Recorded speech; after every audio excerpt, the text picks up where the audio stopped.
So, I just got the news that my aunt passed away. My mom's only biological sister, who was there for me when my mom passed. My mom passed over 12 years ago now. And if you don't know, I was in my 20s. I had already lost my dad. My mom passed away suddenly. She went to sleep, never woke up.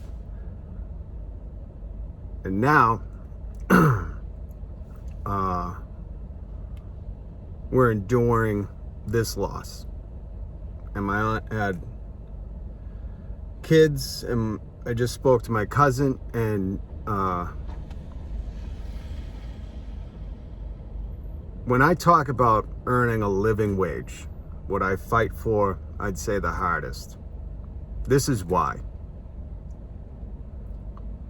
Because, and not to go into too much personal stuff, because again, it's not my story. I have no problem sharing my story. When my mom passed, I couldn't even afford to fly from Florida or from California to Florida. When my dad passed, I couldn't afford that, so somebody at my work bought my plane ticket. But when my mom passed, I didn't have anything in my savings, so I couldn't even buy a plane ticket to get to New York to go to her funeral. I could not afford to bury my mom or cremate my mom. My Uncle Tommy paid for it, offered to pay for it, which I'm so blessed to have people in my life that were willing to help me at these times. But there was an eerie similarity that I had to deal with today when I was talking to my cousin, who's much younger than me. She's very young. To lose your mother when you're that young, and to lose your mother when your mom is young. My mom passed away at 48. To lose people suddenly and tragically, and to be living in this economy, this economic financial structure that is just meant to exploit people, is horrific. That's just as much a tragedy.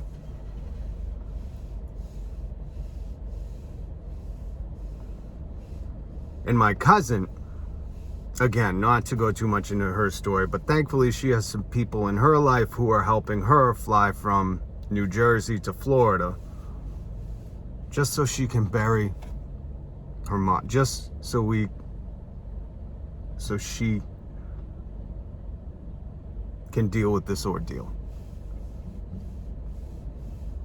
Not only do I feel for every one of the younger generations, but I just have this fire to fight for everybody in this situation who's lost a loved one, and you're like, how am I going to cover the cost? We can't even bury the dead. So when I talk about a living wage, this is what I mean. And for all you fighting against it, you class traders, you people who are, well, we'll get into that in a minute. No job should pay so little you can't afford to survive. You can't afford rent and groceries.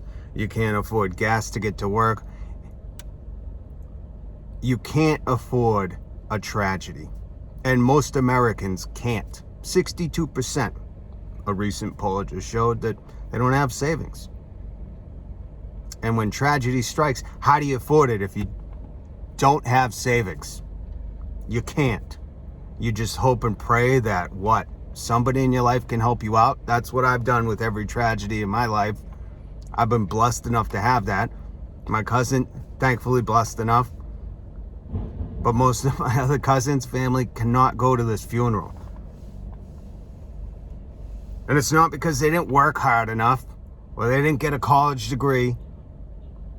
It's because these businesses are predicated on exploiting people. That's it. That's the simple truth. They don't pay you enough, and guess what? They're getting paid fat. Stock buybacks. Let's just look at Starbucks. They announced, this was not a secret. They were like, we're going to put $20 billion over the next 3 years into stock buybacks. so it can enrich our shareholders and us, because our compensation is tied to stocks. Instead of just paying their employees enough. They just want to enrich themselves. They're very clear on this. This is not hidden. You can look this up. So I also want to give a shout out, because there are a lot of businesses, there are a lot of companies that are paying people enough to survive, enough to have savings.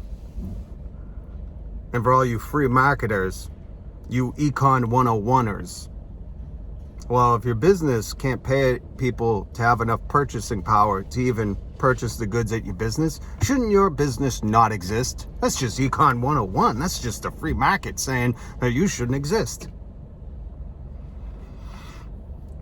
So instead of like thoughts and prayers or condolences, how about some collective action? Let's look at the union difference. The UAW, the United Auto Workers, okay? I don't know if their deal is ratified, but they were on strike, and tentatively what their compensation package for the workers is going to be valued at about $98 an hour. 97, 98, maybe 99. They're in a union. They have collective action. They can bargain together. The strength is their solidarity, power in numbers. It's all of them withholding their labor, saying, we can't survive. We need way more money to be able to afford a living with this inflation, with the price gouging, with the corporate, the greedflation. Go try to buy a bag of chips. I know, I buy chips a lot. It used to be $2.50 a bag. I'm paying $5 now. But the union difference, the UAW, United Auto Workers, right? Their compensation about $98 an hour. You know how much Tesla, who Elon Musk, one of the richest men, he can just burn money. He can buy Twitter and crash that into the ground. 420 million? I forget how much money he pissed away. But he could do that and not have to worry about his second, third home, his private jets fueling them up. But his workers, I know one in my town got fired for trying to start a union just to get heat in the garages for the winter. I don't know if you know, around New England it gets a little cold. They just wanted heat, or no, they wanted air conditioning in the summer, which I don't know if you know this, but I get pretty hot here. The Tesla workers, their compensation is around $45. I think I'm being generous. I think it's really 44, but I'll just call it even 45 for their workers. The union difference is they're making more than double. This is why Elon, Bezos, Gates, they all fight against unions as hard as they can, because to allow their workers to survive means less frivolous land grab buying that Bill Gates can do. He owns what? All of the farmland in America, all of the farmland in South America. What does he own? One of the Hawaiian Islands? I don't know, again. But that's their concern, not getting to work, the price of gas. They don't give it. You think they know what the price of gas? You think Jeff Bezos knows what the price of a gallon of gas is? You're kidding yourself. So the union difference, the UAW, $98 an hour, Tesla, $45. Remember that. And it's all for the top brass to be able to put that money into stock buybacks, which gives them more money so they can buy up more companies, eradicate small businesses, so they can just have more power when it comes to fighting against workers in the form of lobbying, buying off Congress members, writing laws that only work for them, putting your kids to work, child labor. We see that's a hot topic all along the Midwest. You're fools to think if that's supposed to be helping kids. You know what helps kids? In education, so they can learn about this stuff. You know what doesn't? Putting them to work at McDonald's or some grotesque other job which they shouldn't be working at, like, you know, one of these poultry factories or meat factory, whatever, meat packing plants. We read the stories of, like, they handle knives and I don't know. Let's just look at Massachusetts. There was an article today in the news that said Massachusetts, the state, is now turning away homeless families and starting a list for people who are homeless. It's about to be winter and the holidays. Could you imagine that? These are our neighbors. Meanwhile, in Massachusetts, 9% of the homes in this state are vacant. But no, they're going to make a list because some landowner, some landlord needs to make rent on that. Oh, so angry right now. And again, this might come off rough, but I just lost my aunt, so I'm pissed. I'm furious that the bare necessities of being able to bury a loved one my family cannot afford. And it's not because we don't have degrees, we didn't just work hard enough. You didn't just work 7 days a week, not even spend any time with your aunt. If you had just worked 7 days a week, you could maybe afford to go to a funeral. No, it's because we're being exploited. What is inflation at? 5, 6, 7% over the past 3 years? Has anyone gotten a raise for 8, 10%? Have you? If not, you've lost money. So save your comments.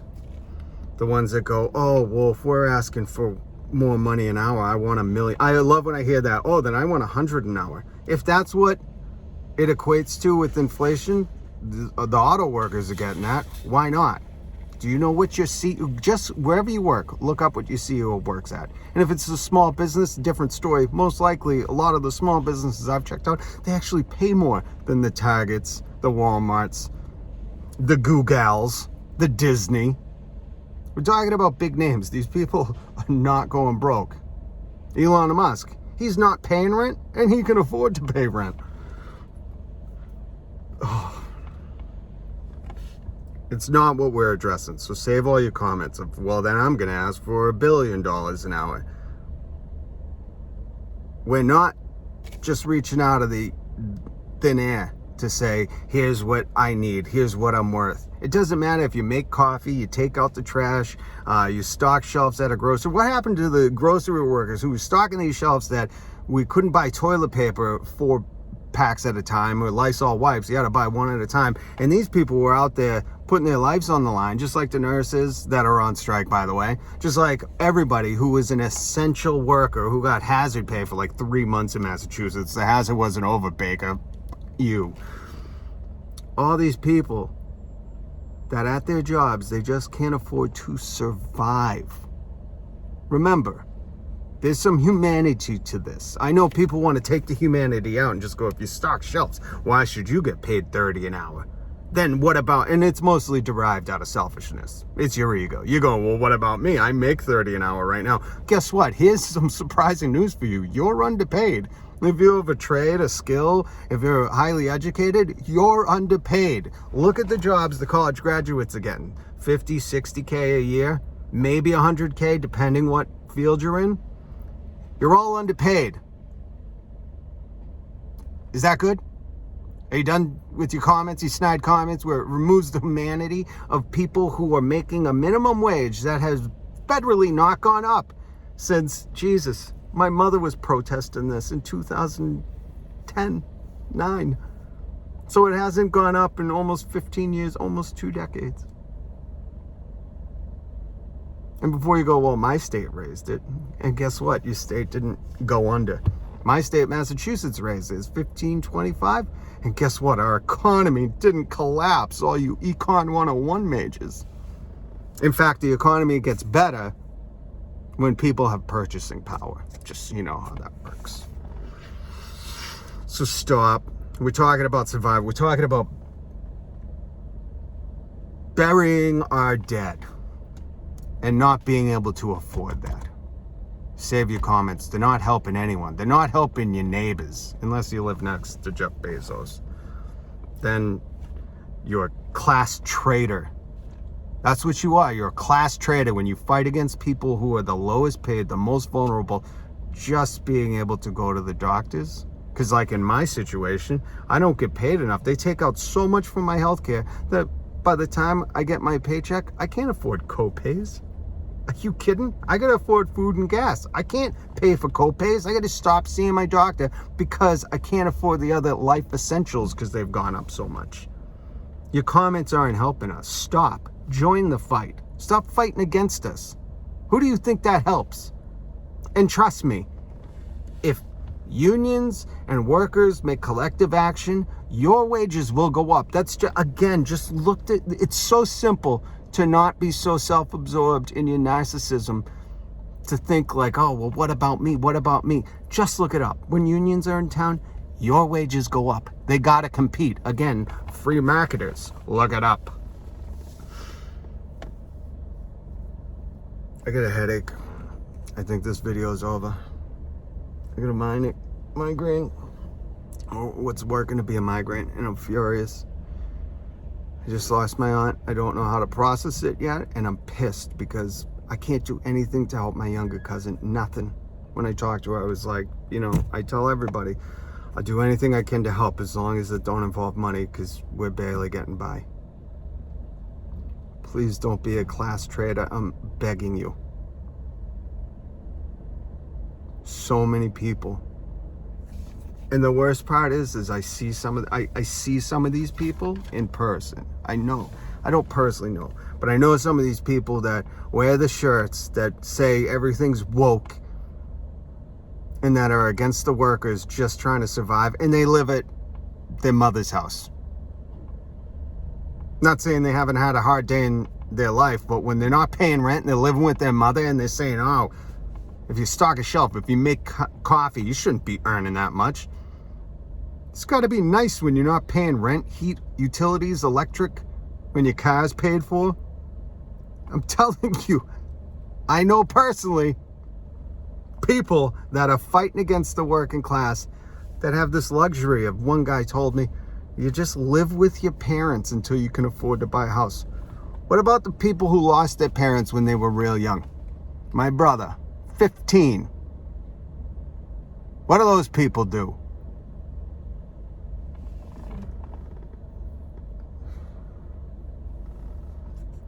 And I'm not mad at you. Let me be clear. I'm furious at the situation in society and how these billionaires and politicians have duped us into believing that woke culture or anti-fascists or whatever they're spitting out has divided us, so we can't collectively come together and go, hey, is this the society we want? What does this look like in 5-10 years? Just look at the last 3. How are your holidays looking? Can you afford to travel? If so, awesome. There's a lot of people that can't. Can you put presents under a tree or give them for a certain number of days? If you're struggling, why is that a bad thing to ask for? Why is that all of a sudden become some entitled thing? Really think about that. That's entitled to be like, hey, I want to provide a decent middle class. The middle class is gone. But just to be able to provide, or God forbid, a tragedy happens, and you're like, I can't do both.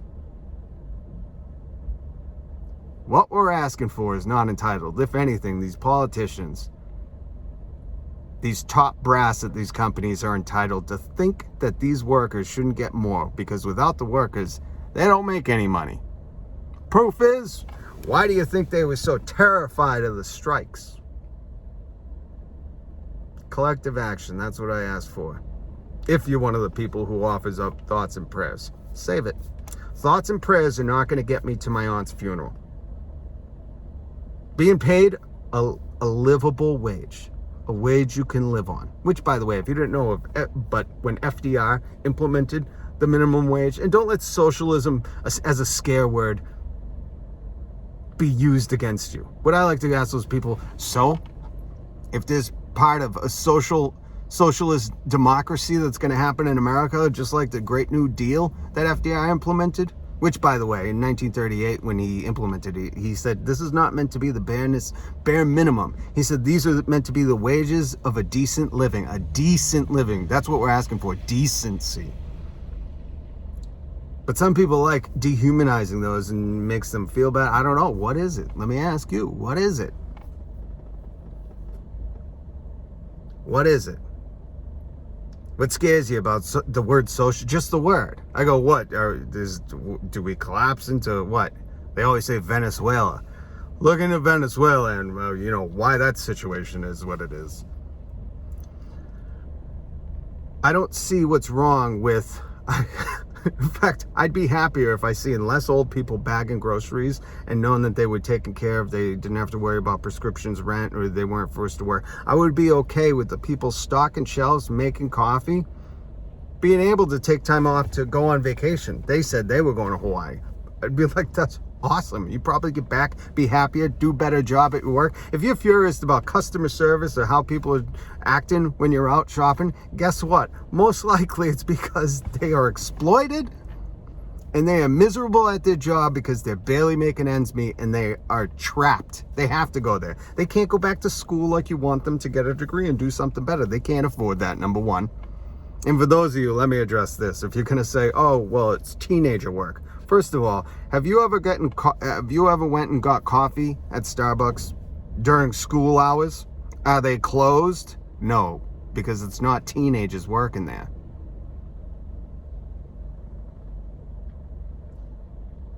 Such a stupid argument. I don't see how people aren't like, oh, if it's only teenagers work, then are they closed during high school hours? No, they're not.